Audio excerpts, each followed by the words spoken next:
ఏమండి? శ్రమలను గాలికైన ఆత్మలు రెండు చేతుల ఉండుట కంటే ఒక చేతి నిండా పని కలిగి ఉండి నెమ్మది కలిగి ఉండుట మేలు. రెండు చేతులతో కష్టపడుతున్నారంట, ఏమీ ఫలితమో లేదండి. ఇంకో 6వ వచనం ఉంది ప్రకటన గ్రంథంలో 6వ వచనం చదవండి. సంఘములతో ఆత్మ చెప్పుచున్న మాట ఎన్ని చెవులు ఉంటాయండి? ఒక్క మాట విన్నా మేలే, 2 చెవులున్నా. కాబట్టి మరి వింటున్నామా అమ్మా? 2 చేతులు 2 చెవులు. చే వచ్చిందా? చేతులు చెవులు 2 ఉన్నాయి. ఫలితం ఎంత? మీకు 10 మంది పిల్లలుంటే కాదు, మీకు 10 ఎకరాలు ఉంటే కాదు, చేతికి ఎంత పంట వచ్చింది అనేదే ముఖ్యం. 10 ఎకరాలు ఉంటే కాదు కదా, అవునా కదండి? కాబట్టి ఏది ఎంత అనేది ముఖ్యం కాదు. సొలొమోనుకి 700 మంది పెళ్లి భార్యలు ఉన్నారు. ఏ భార్యలు? పెళ్లి భార్యలు 700 మంది, 7 కాదు, 70 మంది కాదు, 300 మంది ఉపపత్నులు, కలిపి 1000 మంది భార్యలు. అతనికి ఏమీ సంతోషం లేదట, బ్రతుకుడు అసహ్యత అయిందంట. అదే చెప్తున్నాడు ప్రసంగిలో 7వ వచనం. త్వరగా చదవండి. 7వ వచనం క్షమించండి, ఇంకో 6వ వచనం ఉంది. లోకాసు వార్తలు 6వ వచనం చదవలేదు మనం. చదవండి, ఇందాక చదివేసింది ధ్యానం.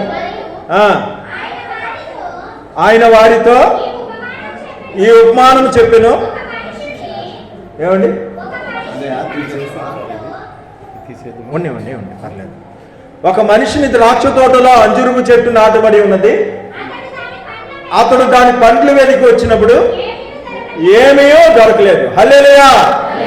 ఇక్కడ 2 రకాల జాతుల వృక్షాలు ఉన్నాయండి. ఏమండి? ఎప్పుడైనా నిలకడున్నప్పుడు నీళ్లు తేలుతాయి, గలిబిలవుతే అవదు. మాట్లాడినా మనుషులు కదిలినా మనకేమీ అర్థం కాదు తెలుసా? నిలకడ మీద నీళ్ళు ఎలాగ తేట అవుతాయి అలాగా. ఏం శబ్దం చేయొద్దు, ఏం మాట్లాడొద్దు. 3-6 వచనాలు చదివేశారు. 3-6లో ఏముందంటే 2 చేతులతో కష్టపడుతున్నారు, ఫలితమేమీ లేదు. 2 చెవులు ఉన్నాయి, ఏం వింటున్నారు? అవునా? 2 జాతుల వృక్షాలు ఉన్నాయి. ద్రాక్షవనంలో అంజురుపు చెట్టు ఉంది, ఫలాలేమీ లేవు. అర్థమైందా? ఒకటే లెవెల్గా వచ్చింది. 7వ వచనం ప్రసంగిలో ఇప్పుడు చదవండి. నేను ఆలోచింపగా వ్యర్థమైనది మరొకటి సూర్యుని కింద అదండి. వ్యర్థమో చెప్పాడు. మనకు తెలియదు. బైబిల్ గురించి తెలిసిన వాళ్ళు అందరూ ఈయన గురించి తెలుసు వ్యర్థం అనేది. ఎందుకు ఇక్కడ వ్యర్థం అనగానే మళ్ళీ లోకాసు వార్తలో ఏమంటున్నాడో చూడండి. 13:7లోనే చదవాలి. కనుక 3 ఏళ్ళ నుండి అంజురు పండ్లు వెదుగుచున్నాను కానీ ఏమీ దొరకలేదు. దీన్ని నరికివేయము. దీని వలన ఈ భూమి అలా వ్యర్థమైంది. హల్లెలూయా. వ్యర్థం అంటే అర్థం వచ్చిందండి. అక్కడ ప్రసంగిలో వ్యర్థం అంటే ఇక్కడ భూమి అలా వ్యర్థం. కలుస్తున్నాయా? క్రిస్మస్ ఎలాగంటే మన క్రిస్మస్ అయిపోయింది కానీ వినండి. తొలిచూలు కుమారుని కని 7వ వచనం. మనిషిని పోలికగా పుట్టి దాసుని స్వరూపం ధరించి 7వ వచనం. నీవు నా కుమారుడు, నేడు నిన్ను కని ఉన్నాను. 7వ వచనం. యెహోవా క్రిస్మస్, మరియమ్మ క్రిస్మస్, యేసయ్య క్రిస్మస్. 3 ఏళ్ళు క్రిస్మసే. ఏమండి? ప్రజలందరూ శుభార్త, ప్రతి మోకాలు యేసునామంన వంగను. రాత్రి వేళ మందను కాస్తున్నారు, గొర్రెల కాపర్లు మరణం పొందినంతగా కాసుకున్నారు. ఇప్పుడు కొత్త సంవత్సరం గురించి ఎంత ఉంటేనే, ఎన్ని సంవత్సరాలు బతికితేనే. ఏమండి? సొలొమోను లాగా ఎంతమంది భార్యలున్నా, పొలాలున్నా, 40 సంవత్సరాల పరిపాలన ఉన్నా నీ జీవిత సారమేంటి? మా దినములు లెక్కించడం మాకు నేర్పము, మాకు జ్ఞాన హృదయమో, జ్ఞానం గల మనుషులు, లోకస్తులం కాదు మనము. కొత్త సంవత్సరం వచ్చిందంటే ఓ అని చెప్పి తాగేసి అరుచుకోవడానికి కాదు ఇది. మనం విజ్ఞానం గల మనుషులం. కాబట్టి వ్యర్థమైపోయిందంటే అయ్యో వ్యర్థం. 3 ఏళ్ళ నుండి చూస్తున్నాను ఒక ఫలమైన ఎవరైనా వ్యవసాయదారుడు దేవుడు అసలు మనుషుడనేవాడు ఉన్నాడా యథార్థవంతుడు అని లోకమంతా కనుదృష్టి సంచారము దొరకట్లేదంట. నీతిమంతుడు లేడు ఒక్కడు నెతకేతగా ఒక కాలంలో ఏబు దొరికాడు, ఒకప్పుడు ఒక్కొక్కడు దొరికారు. ఏబు భూమి మీద ఉన్న వారందరిలో నీతిమంతుడు. ఒక టైంలో నోవు, అర్థమైందండి. ఒక టైంలో దానియేలు, నువ్వు నాకు బహు ప్రియుడు. కాబట్టి ఆయన కన్ను సంచారం చేస్తుందంట, ఫలాలేమి ఉండటానికైతే 500 కోట్ల మంది ఉన్నాయి, 500 కోట్ల చెట్లు ఉన్నాయి. చెట్లు అంటే మనిషి. ఫలాలేమి ఆకలితో వచ్చి చూస్తే ఆయన ఆకలి తీర్చడానికి అంజూరపు చెట్టు లేదు, దాన్ని శపించాడు. అవునా కదా? ఇప్పుడే గొడ్డలి వేరున ఉంచబడింది, ఫలాలు లేని చెట్టు నరికేస్తాడట. మరి ఎందుకు వ్యర్థమైపోయింది? ప్రకటన గ్రంథం ఇంకో 7 ఉంది, త్వరగా చదివేసేయండి. పిలతోలిపిలో ఉన్న సంఘపు దూతకి ఎలాగ రాయమో, దావీదు తాళపు చెవి కలిగి ఎవడు ఏ లేకుండా తీవాడును, తీ లేకుండా వేయివాడైనా. సమాధానం దొరికిందా ఎందుకు అర్థమైపోయిందో? తాళం వేయివాడునైనా చదివేశామా? సత్యస్వరూపి. హల్లెలూయా. నీ ద్రాక్ష తోటలు కాదు, నీ అంజూరపు చెట్లు కాదు, సత్యము నేను. నీ భార్యలు కాదు, నీ పిల్లలు కాదు, సత్యము నేనే. నీకు భార్యలున్నా పిల్లలున్నా నీకు ఆనందము నాయందు ఆనందించు. హల్లెలూయా. నేను మూస్తే తెరిచేవాడు లేడు, తెరిస్తే మూసేవాడు. 1000 మంది భార్యలు ఒక్కలో సంతోషం వెళ్ళిపోయారా? తాళం అని వేసాడు. అంగట్లో అన్నీ ఉన్నాయి, ఎల్లుండోట్లో శని ఉంది, సంతోషము. కానీ దేవుణ్ణి నమ్ముకున్న వారికట అంజూరపు చెట్లు పూయిపోయినా, గొర్రెలు దొడ్డిలో లేకపోయినా, శాలలో పశువులు లేకపోయినా ఆనందిస్తామంట. వారి ద్రాక్షరసములు విస్తరించడానికి సంతోషం కంటే అధికమైన సంతోషం మనకు ఇస్తాడు. హల్లెలూయా. మేడలు ఉండాలా, మిద్దులు ఉండాలా, పంటలు ఉండాలా, దేవుడు ఇస్తాడు. యెహోవాను బట్టి సంతోషించుము, నీ హృదయ వాంఛలు తీరుస్తా. హల్లెలూయా. అమ్మా 6, 7 అయిపోయినాయా? మరి తలుపు తాళం చేసి ఆయన ఏదో పాలన చేయట్లేదు, కానీ తన శరీరాన్ని చీల్చివేసుకొని అతడు పొందిన దెబ్బల చేత మనకు స్వస్థత కలుగుతుంది. లేత మొక్కవలే పెరిగాడట తండ్రి ఎదుట, తన శరీరాన్ని చీల్చేశాడట. హల్లెలూయా. చీల్చి ఏం చేశాడు? 8వ వచనం ప్రకటన గ్రంథంలో, త్వరగా. శక్తి కొంచెమైనను నా వాక్యము గైకొని నామము ఎరగనలేదు, తలుపుని ఎదుట. హల్లెలూయా. తలుపు తీశాడంటమ్మా. హల్లెలూయా. అర్థమైందా? తలుపు తీశాడు. తలుపు తీసి ప్యాషన్ గారిని పెట్టి, బైబిల్స్ పెట్టి, మందిరాలు కట్టి, టీవీలో పెట్టి, ఎన్ని ప్రకటనలు చేసి, ఎన్ని దేవుడు మా మెటీరియల్ ఎత్తున్నా అష్టాచమ్మ, మా ఇంటి మా లక్ష్మి మోకలు దగ్గర, ఈ సతీష్ కుమార్ కెట్టడో, ఈ శ్యామకిషోర్ కెట్టడో, ఈ స్టెఫిన్ పాలు, డాక్టర్ బాబు అంటే అంటారు. ఏమండి ఎన్ని సీరియల్స్ చూస్తుంటారు? ఒకటి చూస్తుంటామండి, పొద్దున్నే పెట్టుకుంటామండి ఒకటి. ఏమమ్మా ఇన్ని పొద్దుత్తమనం అర్ధరాత్రులు కూడా వస్తుంటాయి శుభార్తగా. ఏమండి కల్వరి అది ఇది వస్తున్నా చూడరు. పోనీ అవి చూడకపోతే మోషే కథ, దావీదు కథ సినిమాలు చూడండి, దేవుడి సినిమాలా అవి చూడండి. అమ్మా తలుపు తీశాడట, ఫలాలు లేని చెట్టుని నరికేస్తాడట.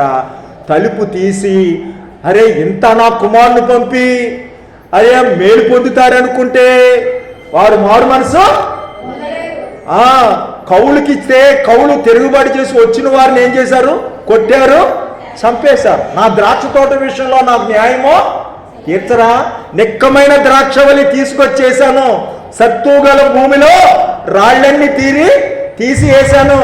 ఫలాలు చూస్తే ఫలమేమి, కొన్ని కారు ద్రాక్షలు కాసినాయి, కొన్ని నక్కలు ఎత్తుకుపోతున్నాయి, కొంతమంది కౌలుదారులు మోసం చేశారు.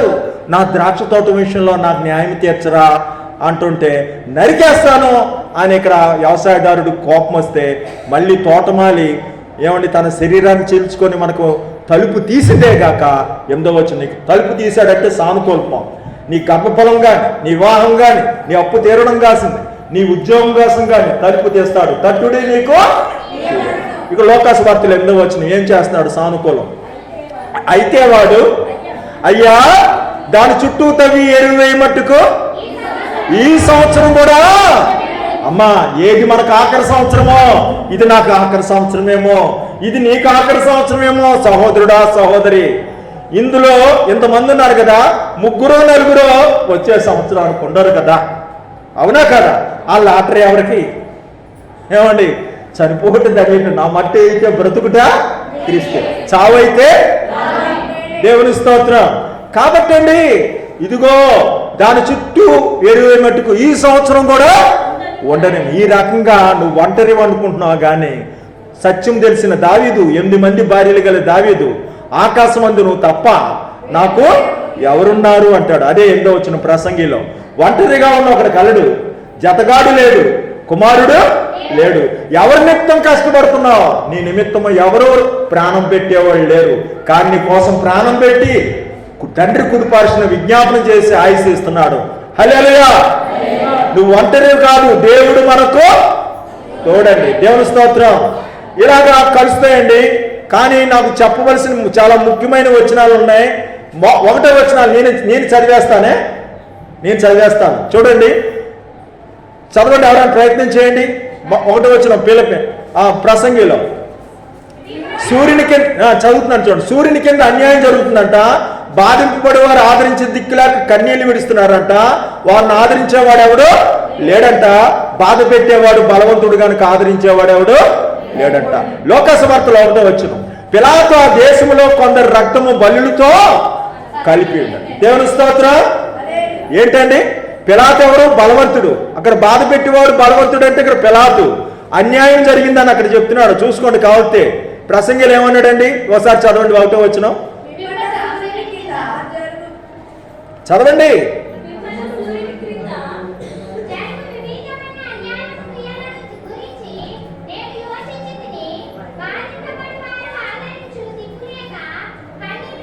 నేనేం చెప్పాను అదే ఉంది. కన్నీళ్లు, అన్యాయము, బాధపడేవాళ్ళు బలవంతుడు.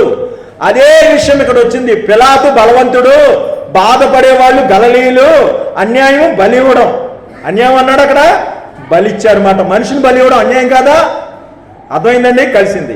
ఇక్కడ ప్రకటన గ్రంథంలో జీవించున్నావు అనే పేరు మాత్రం ఉంది, కానీ నీవు మృతుడివే. బలవంతుడు ఇక్కడ ఎవరంటే 7 నక్షత్రాలు చేతపట్టినవాడు. ఆదరించేవాడు ఎవడంటే దేవుని 7 ఆత్మలు గలవాడు. ఆత్మ ఎందుకు? ఆదరించడం కోసం. అలాగే ఇక్కడ యేసుకు ఆ సంగతి చెప్పారట లోకసువార్తలో. అక్కడ ఆదరించేవాడు యేసు. 3:1 కలిస్తే 2వ వచనంలో కాలము చేసిన వారే ధన్యులు అంటే చావుగా ఉన్న మిగిలిన వాటిని బలపరచు అంటున్నాడు. ఎక్కడ? ప్రకటన గ్రంథంలో. ఏమండి? 2 కలిస్తే అట్టి హింస పొందినందున వారు పాపులు అనుకుంటున్నారా అంటాడు. హింస పొందిన వారే, గతంలో హింస పొందిన వారే ధన్యులట. 3వ వచనం పుట్టని వారు ధన్యులు. చూడండి ప్రసంగిలో, పుట్టని వారు ధన్యులు ఎందుకంటే అన్యాయం వారికి తెలియదు. పుట్టని వారు ధన్యులు, చనిపోయిన వారు ధన్యులు, బతుకుతున్న వారికే బాధలు. నీకు ఈ సంవత్సరం ఇవ్వబడింది అనుకుంటున్నావేమో, మరి 52 ఆదివారాలు పాల్గొంటావా? ఇది మొదటి ఆదివారం. హల్లెలూయా, హల్లెలూయా. 52 ఆదివారాలు నేను పాల్గొవాలి ప్రభా, నువ్వు నియమం పెట్టుకో. గత కాలం ఎన్ని పాల్గొన్నావో. అమ్మా ఇదిగో పుట్టని వారు ధన్యులంటే అక్కడ 3వ వచనం, మీరు మారు మనసు పొందని యెడల మీరు అందరూ అలాగే నశిస్తాడంటే. ఇక్కడ కూడా మారు మనసు గురించి చెప్తాడు లోకసువార్తలో. 4వ వచనాల్లో గొప్పతనం మా ప్రకటన గ్రంథంలో చదవండి. 4వ వచనము త్వరగా. తమ వస్త్రాలు అపవిత్రపరచుకునని సార్దీసులోని యొద్ద ఉన్నారు అర్హులు. హల్లెలూయా. ఏమండి పెద్దలు, ఏమండి తమ్ముళ్ళు, అన్నలు, నీ ఆస్తి కాదు అర్హత, దేవుడి దగ్గర నీ డబ్బు కాదు అర్హత, దేవుడి దగ్గర నీ అందం కాదు అర్హత, దేవుడి దగ్గర మనం కాదు అర్హత. ఏంటి అర్హత? తమ వస్త్రాలు అపవిత్రపరచుకొనని కొందరున్నారట. ఉందా నీకు అర్హత? అయితే మనిషి దేనికోసం ఉంటాడంట? గొప్ప కోసం. 4వ వచనం చూడండి ప్రసంగిలో 4వ వచనం, నరులు కష్టమంతయు నేర్పుతో కూడిన పనులన్నీ రోషాలు. అబ్బో 3 అంతస్తులు ఉండాలి. మా అమ్మాయి పెళ్ళి ఆషామాషిగా కాదు. మా అబ్బాయి ఎవరు అనుకున్నారు? ఇంజనీర్, హైదరాబాద్లో ఉన్నాడు. ఏమండి? దేనికోసం? గొప్పగా ఉండాలి. ఆ గొప్పలన్నీ వట్టి అట. బాబేలు గోపురం కట్టారంట, అది కూలిపోయిందంట. అలాగే లోకసువార్తలో 4వ వచనం, శిలోలో గోపురం కూలి చచ్చిన 18 మంది పాపులు కూర్చున్నారా? గోపురం అంటే ఏంటండి? స్లాబ్ మీద స్లాబ్, స్లాబ్ పేరు కోసం కడతారు. 35 అడుగులు తెలుగుదేశం జెండా ఉంటే 40 అడుగులు వైఎస్ఆర్ వాళ్ళు కడతారు. అర్థమైందా? ఈ గోపురం కూలిపోయిందంట. ఇందులో జ్ఞానవంతుడు ఉంటాడు. గోపురం కట్టాలంటే డబ్బు కావాలి, గోపురం కట్టాలంటే బరువులు ఎత్తేవాడు కావాలి, గోపురం కట్టాలంటే ఏమండి ప్లాన్ ఇచ్చేవాడు జ్ఞాని కావాలి, డబ్బు ఇచ్చేవాడు కావాలి. వీళ్ళంతా చచ్చిపోయారంట 18 మంది. కాబట్టి జ్ఞానము వ్యర్థమే, నీ ఐశ్వర్యం వ్యర్థమే. అర్హత అనేది తమ వస్త్రాలు అపవిత్రపరచుకోకుండా ఉండేవాడు అర్హత. పేదలాగుడు వెళ్ళిపోయాడండి పరలోకం. హల్లెలూయా. నా ప్రాణమా తినుమో తాగుమో అనేక సంవత్సరాలు అనుకున్నామేమో, ఇదే ఆఖరి సంవత్సరమేమో. ఇందులో ఉన్న సంవత్సరాల్లో సగము చీకటి వెలుగు, రాత్రి పగలు. నిద్రపోతున్నావు కదా, అది చచ్చిన దాంతో సమానం. రెక్కాడితే కానీ డొక్క మిగతాయి. ఇలాగే 50 సంవత్సరాలు వెళ్ళిపోతే కొద్ది సంవత్సరాలు, 75 సంవత్సరాలు బతికితే 25 సంవత్సరాల నిద్ర, 25 సంవత్సరాలు పనికి, 25 సంవత్సరాల్లో తినటానికి, ఆ పెళ్ళి ఈ పెళ్ళి, అటు ఇటు తిరగడానికి, స్నానాలకి, బాత్రూములకి, వండుకోవడానికి, వీటికే అయిపోయాయి. ఇందులో ఎన్నిసార్లు జ్వరం వస్తుందో, ఎన్నిసార్లు తలకాయ నొప్పి వస్తుందో, కిడ్నీ గుండె, బీపీ, షుగరు, నరాల బలహీనత, పిట్స్, ఎన్నో ఎన్ని తప్పించుకొని, యాక్సిడెంట్ తప్పించుకొని జాగ్రత్త రావాలి కర్నూలు నుంచి. ఎన్నిసార్లు తప్పించుకున్నావో, ఎన్నిసార్లు ఇబ్బందులు వచ్చినాయో, ఎన్నిసార్లు అవమానం కలిగిందో. నీ పెళ్లి గురించి ఎంత ఇబ్బంది పడ్డావో, నీ ఉద్యోగం గురించి ఎంత ఇబ్బంది పడ్డావో, భవిష్యత్తులో ఎంత ఇబ్బంది పడాలో, ఇతరుల ఉద్యోగం, ఇతరుల పెళ్లిళ్ళ గురించి, నీ వ్యాధులు ఎన్నిసార్లు తలకానికి రావాలో. ముందుంది ముసళ్ళ పండగ. చనిపోయిన వారు ధన్యులు, పుట్టని వారు ధన్యులు, బతుకుతున్న వారికే బాధలు. హల్లెలూయా. ప్రతివాడు తన్ను తాను గురించి దేవుడికి లెక్క చెప్పాలి. ఏమండి, అయితే నువ్వేం చేయాలి? ఇప్పుడు 5వ వచనం, బుద్ధిహీనుడు చేతులు ముడుచుకొని మాంసం భక్షిస్తాడట, చేతులు ముడుచుకోకూడదట. ప్రకటనలో జయించువాడు నాతో పాటు కూర్చుంటాడు. హల్లెలూయా. కాబట్టి మీరు మారు మనసు పొందాలి. అందుగురించి ఈ సంవత్సరం ఇచ్చాడు. నేను 3 అధ్యాయాలు బ్యాలెన్స్ అయితే అయిపోయింది, కానీ ఒక్క చిన్న బిట్స్ ఓర్చుకోండి, ఇది మీ అందరికీ ఆశీర్వాదం. ఫిలిప్పీయులకు రాసిన పత్రిక 4:19, దేవుడు తన ఐశ్వర్యం చొప్పున క్రీస్తు యేసునందు మహిమలో మీ ప్రతి అవసరమును తీర్చు. ఒక్క మాట, మీ పాదాలు పట్టుకుంటాను పెద్దలవి. కుల పెద్దలు సంఘ పెద్దలు కాకూడదు. కుల పెద్దలంటే కులానికి పెద్దలు, సంఘానికి పెద్దలు రోజు వచ్చేవాళ్లే. మారు మనసు ఇవ్వడంలో పెద్దలు, ప్రార్థన చేయడంలో పెద్దలు. అరే, పెద్దకి అసలు మందిరానికి రాడు, పెద్దకి అసలు ప్రార్థన చేయడం రాదు. అరే, వాళ్ళ పెద్ద పెట్టుకొని దేవుడి కోసం బతకాలని తీరాదు వచ్చి గుడికి రాని పెద్ద కాళ్ళకి నొక్కుతారు. నాకేం అర్థం కాదండి. దశంభాగం యెహోవా సొమ్ము. ఒక్కళ్ళు ఉండరు, దాదాపు 1-2 ఉంటారు దశంభాగాలు. దశంభాగాలు ఎవరు కదా. ఇప్పుడు అవసరం ఏదో ఉంటుంది, మన ఇబ్బంది అయ్యి మనం టైం పెట్టుకున్నాం అనుకోండి, తప్పేం కాదు. కానీ మనం దేవుడి దగ్గరకు వచ్చేటప్పుడు టయాలు చూసుకోవద్దు. ఫ్రెండ్ దగ్గర కూర్చున్నప్పుడు, దయచేసి ఫ్రెండ్ దగ్గర చూసినప్పుడు ఒక 6-7 సార్లు టైం చూసుకోండి. ఏమంటాడు? నాతో ఎప్పుడు నువ్వు కూర్చోక, పోగలిగే కాపీ ఇస్తే చెప్పు తీసుకోవటం, మళ్ళీ నా దగ్గరకు వచ్చామంటాడు. మరి దేవుడు ఏమంటాడు? అలా సహిస్తున్నాడు, సిలువునే టయాలు పెట్టుకుంటాడు. దశంభాగం దొంగలం ఆల్రెడీ. కాబట్టి మన పెద్దరికాలు, మన గొప్పతనాలు చూపెట్టుకుంటానికి సంఘం కాదు. చదవండి ఏం చెప్పాడు? దేవుడు తన ఐశ్వర్యం చొప్పునే క్రీస్తు. చదవండి అది మరి సరిగ్గా చదవండి.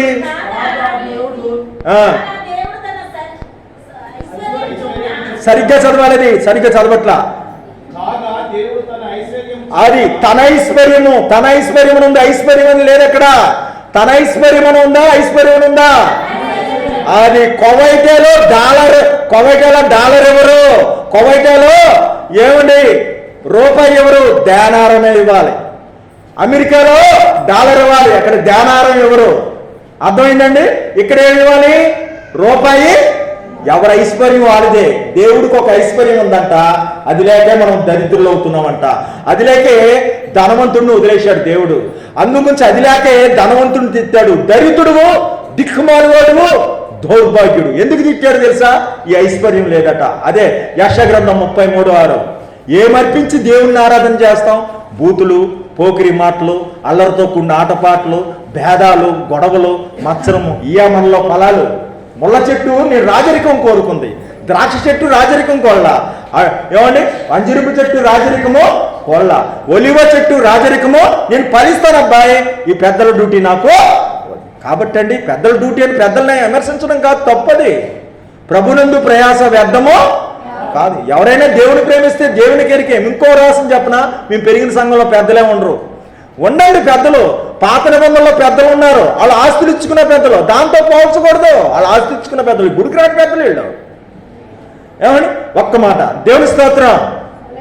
ఆ పిలిపిల్ల యెషయా గ్రంథం 33:6 ఏముంది? నీ కాలంలో నీ ఇంబడిది స్థిరముగా ఉండును, రక్షణ బాహుల్యము, బుద్ధి జ్ఞానము, సమృద్ధి కలుగును. హల్లెలూయా. భయమే ఐశ్వర్యం అంట. యెహోవా భయము, యెహోవా భయం ఐశ్వర్యం అంటమ్మా. ఇద్దరు వచ్చారట గుడికి. యేసయ్య ఎవరు ప్రార్థన ఆలకిస్తానో తెలుసా అని ఉపమానం చెప్పాడు. ఒక పరిశుడు వచ్చాడు, దొంగని కాదు, వ్యభిచారిని కాదు, నరహంతకుణ్ణి కాదు, దశంభాగం ఇస్తున్నాను, వారానికి 2 మార్లు ఉపవాసం అనంటే అతని ప్రార్థన చేతలోకి వెళ్ళింది. డబ్బులు ఇచ్చినోడిది, ఉపవాసాలు ఉన్నోడిది, నీతిగా ఉన్నోడిది. కానీ సుంకరి ఆకాశము తట్టు చూచుడికైనా ధైర్యమో, అది భయం. హల్లెలూయా. యాకోబు, నువ్వు బలి అర్పిస్తున్నా కానీ నువ్వు నాకు భయపడలేదు. మిరియాము అంటుంది, మోషేనా పలికేది మేము పలకలేమంటే, నా సేవకుడికి విరోధంగా మాట్లాడుటకు నువ్వు ఎలా భయపడలేదు.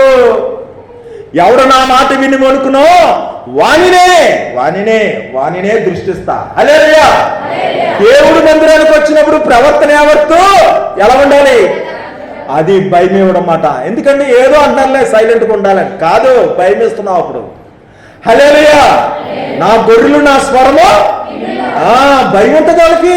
ఆయన మాట వినాలని దాచబడిన ధనం వెతికినట్టు ఎదుగుతారట. అమ్మా, భయమే జ్ఞానానికి మౌనం. భయం ఏమన్నా ఉందో సొంతంగా చెప్పేశాను. 90వ కీర్తన 11వ వచనం. త్వరగానే ముగిస్తున్నా, 4 నిమిషాల్లో ముగిస్తా. 90వ కీర్తన 11వ వచనం చూడండి ఏముందో. నీ ఆగ్రహబలం ఎంతో ఎవరికి తెలియనో చెందవలసిన,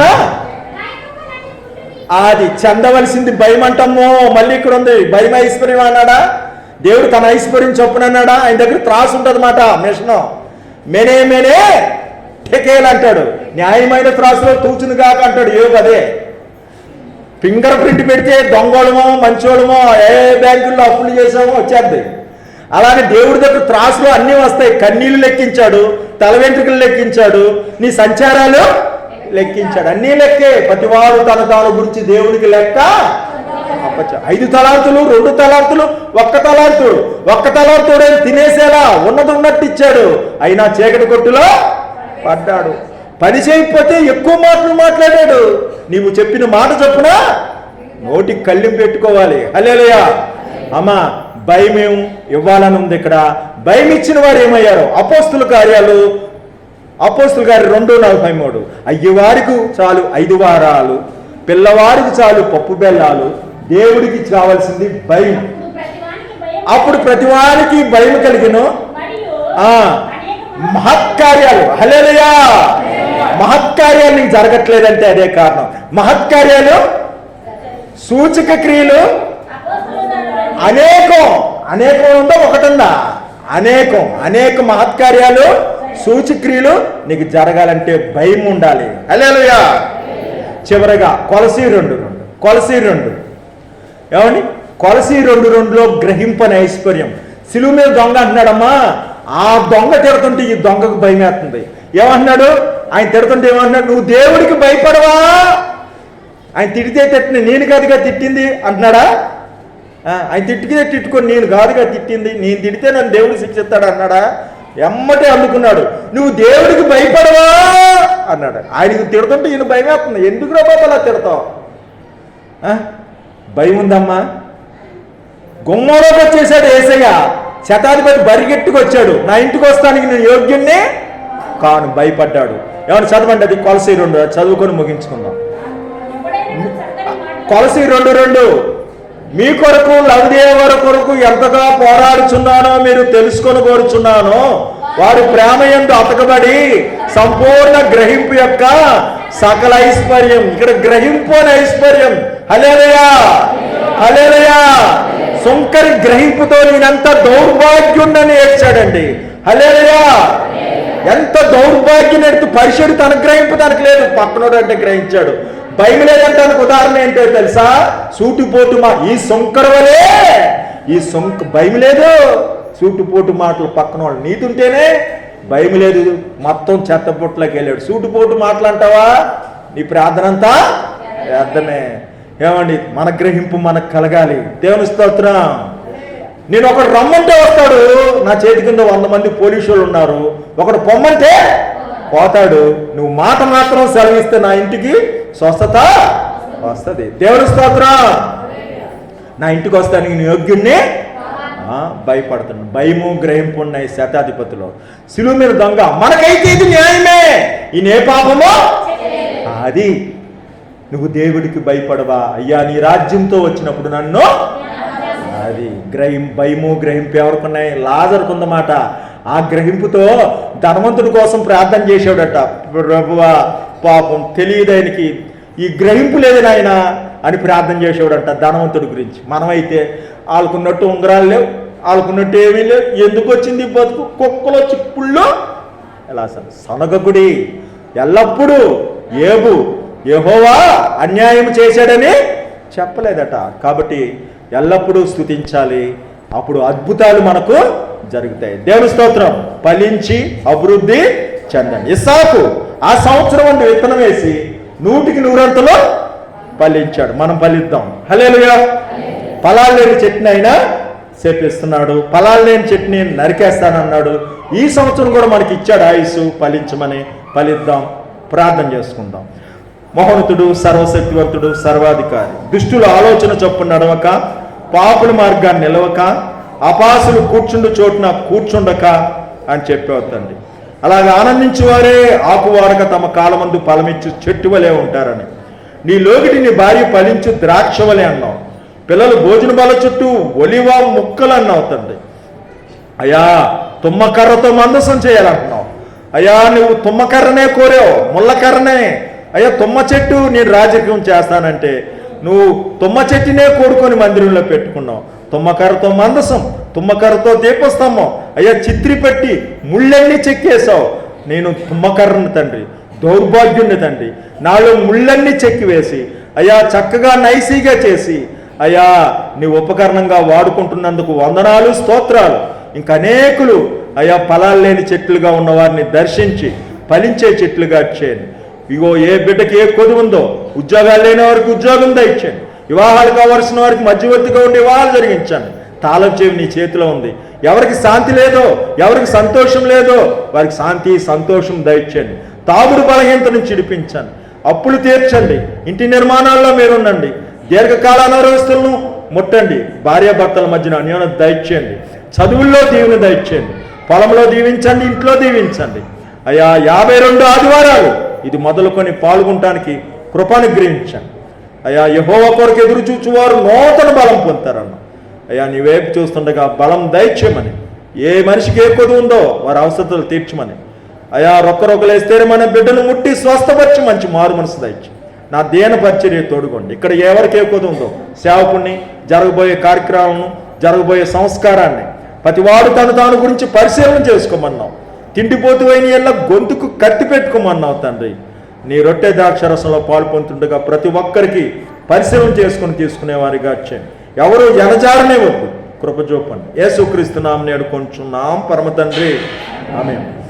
ఓపిక బట్టి నా తల్లులకు, అన్నలకి, పాస్టర్ గారికి వందనాలు.